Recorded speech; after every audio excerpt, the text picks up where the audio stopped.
Saint-Etienne a, et c'est tout à leur honneur, décidé très rapidement de mettre en place quelque chose, alors je n'irai pas jusqu'à dire novateur, mais quelque chose d'un petit peu fouillé, d'un petit peu exigeant, avec Orneland. On se souvient tous, Walid, je me rappelle, on s'est vu sur le quai, tu étais en train de monter dans le train Orneland. Je suis toujours dans le train. T'as tendu la main, je l'ai attrapé, on est monté dedans. On dirait le début d'une comédie, d'une romantique, c'est beau quoi. Qui promet, qui promet d'être un peu long. Un peu long sur la fin. Mais on imagine la fin et c'est beau. Tout à leur honneur, malheureusement. On a compris, ils l'ont répété 70 fois en arrivant, les nouveaux actionnaires de Saint-Etienne. On n'est pas là pour faire des folies, Peut-être qu'il aurait fallu en faire un peu plus, en tout cas à certaines lignes, ce qui aurait permis peut-être de se mettre un petit peu à l'abri et d'éviter des scénarios où sempiternellement tu joues bien, et puis tu prends des buts parce que derrière t'es trop léger. Et à l'inverse, le FC Nantes...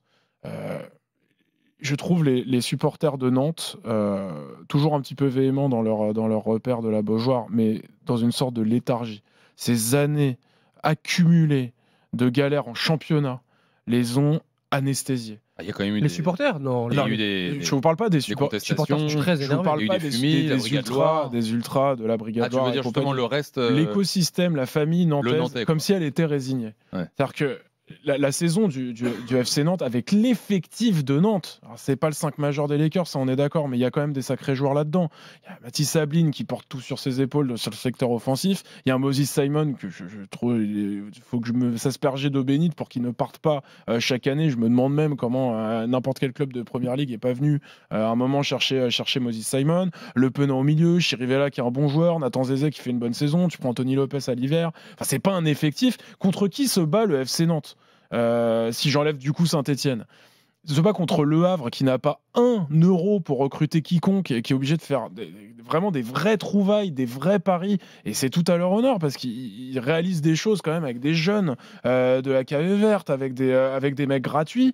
T'as Reims qui fait une saison mais en tout point vraiment particulière, qui se retrouve avec Samba Diawara qui est en train de faire du bricolage et qui va finir peut-être par y arriver, et avec Angers qui a un effectif de quasiment de Ligue 2 qui monte avec, parce qu'il y a des gros qui finit par s'en sortir parce qu'il y a quand même des joueurs de talent à chaque ligne, mais la saison de Nantes est scandaleuse et celle de Saint-Etienne interpelle. On se dit que là, Saint-Etienne, pour se retrouver avec cette volonté-là, alors peut-être que c'était une année zéro, et que peut-être que le fait de redescendre pour Saint-Etienne ne sera pas un cataclysme vu l'orientation de prendre le club, mais en tout cas, t'es supporter de Saint-Etienne, t'as mal à la tête. Ce qu'on t'a promis et ce qui est arrivé finalement. Moi, je vais quand même dissocier les 32-16, un supporter stéphanois, supporter nantais notamment, ou d'ailleurs autre club qui joue le maintien, d'accord ou pas avec Félix Walid. Moi, je vais quand même dissocier les deux parce que oui, pour moi, Nantes n'a rien à faire là à la 34e journée à la maison contre Montpellier. En essayant d'aller chercher ce maintien. Et ils vont s'en sortir. Oui, ils vont sûrement s'en sortir parce que s'ils s'en sortent pas, alors il n'y a plus de mots. Maintenant, moi, je trouve que quand même Saint-Etienne, par rapport à d'où ils viennent, de Ligue 2, par rapport à la saison, par rapport aussi au choix de la direction de ne pas avoir mis beaucoup d'argent, en tout cas renforcé, que ce soit en janvier ou cet été sur le côté défensif ou même au milieu de terrain. Je pensais qu'ils allaient être un peu plus agressifs sur le mercato des transferts. Je trouve qu'ils sont, je ne vais pas dire à leur place, parce que par rapport au jeu prôné d'Orneland, je trouve qu'ils mériteraient un peu mieux, mais de jouer le maintien, Saint-Etienne, c'est leur place jusqu'au bout. Moi, je voyais Saint-Etienne avec Angers et Le Havre se battre en début de saison, Montpellier dans une saison un peu moribonde, jouer les 2 dernières places.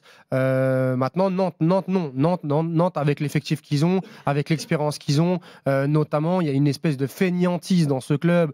Je ne sais pas ce qui se passe. J'arrive pas à véritablement avoir une analyse tranchée là-dessus. Mais c'est vrai que quand tu vois l'effectif, les individualités, les moyens, le centre de formation, il y a encore le meilleur joueur de National qui est issu du centre de formation de Nantes. Il y a eu cette équipe de jeu. Ben, je vais pas écorcher son nom, mais je vais te le sortir. Mais il était à Aubagne. Il est à Aubagne. Okay. Il a terminé meilleur joueur. Il est terminé meilleur joueur du championnat. Il y a un vrai centre de formation qui a fait du très bon boulot. Mais voilà, Yassine Benatab qui a dit aujourd'hui qu'il voulait revenir à Nantes et jouer à Nantes. Donc il y a vraiment quelque chose à faire. Et je trouve que le travail est très mal fait et que c'est pas possible de se retrouver dans cette situation-là. Après, Saint-Etienne, je répète, pour moi, c'est les dirigeants qui n'ont pas réussi à véritablement donner les moyens, que ce soit sur les 2 derniers mercato, pour véritablement se renforcer. Oui, mais c'est 2 choses différentes. En fait, quand on voit la saison et les moyens de Saint-Etienne et de Nantes, pour moi, Saint-Etienne, les voir là, pour moi, c'est plutôt logique. Mais Nantes, les voir là, quand je te dis les voir là, c'est les voir 17e à devoir compter. Alors, Saint-Etienne va probablement en termes de vraiment de proba pur, être barragiste parce que Le Havre demande encore à Saint-Etienne reçoit Toulouse, très compliqué. Et Le Havre est à Strasbourg. Et donc Saint-Etienne a un point de retard. Saint-Etienne normalement peut le faire, mais je demande à voir. Si Le Havre va faire un truc à la Méno, moi je serais vraiment admiratif, comme je le suis depuis, parce que Le Havre, franchement, l'énergie qu'il déploie dans cette mission commando, honnêtement, ça force le respect. Saint-Etienne battre Toulouse, attention à Toulouse, parce que Toulouse c'est une équipe très très chiante à jouer, même en vacances. On l'a vu contre Marseille notamment. Et l'année dernière, je crois qu'ils avaient gagné le dernier match d'Mbappé au Parc des Princes 3-1. Il me semble que vous avez gâché la fête sur le dernier match au Parc des Princes, alors qu'ils étaient 10e ou 11e. C'est une équipe qui est très très dure à bouger. Ils ont encore tapé Rennes là, récemment. Moi, Saint-Etienne, je demande à voir parce que la pression et l'enjeu du match peut aussi faire beaucoup de mal à. Sur le papier, ils ont plus de chance normalement que le Havre. Tu te dis Saint-Etienne fait le taf à domicile. Et dans ce cas-là, si tu te retrouves en barrage comme depuis l'instauration de ce truc 5-4, vainqueur contre 3, machin, ce serait donc Metz, logiquement, parce que c'est souvent le 3 qui a moins de matchs. Comme l'an dernier. Et ce serait la revanche de l'an dernier. Et là, tu te dis, si Saint-Etienne s'en sort avec Orneland, avec le jeu, arrive en barrage contre Metz, ça fait une épopée. Et s'en sort contre. Là, tu te dis, l'histoire, elle est bien partie. Guillaume, dans un instant au 32-16. Jen, est-ce que tu es d'accord avec Félix ? Oui, je suis assez d'accord. C'est 2 politiques totalement différentes, avec des résultats à l'arrivée qui sont satisfaisants pour personne. Je pense que les nouveaux actionnaires de Saint-Etienne avaient un peu sous-estimé la difficulté de la Ligue 1. Je crois que, comme beaucoup d'étrangers qui arrivent et qui investissent, ils pensent que ça va être facile et qu'avec un mix de recrutement low cost, data, etc., on peut bâtir un effectif qui tient la route.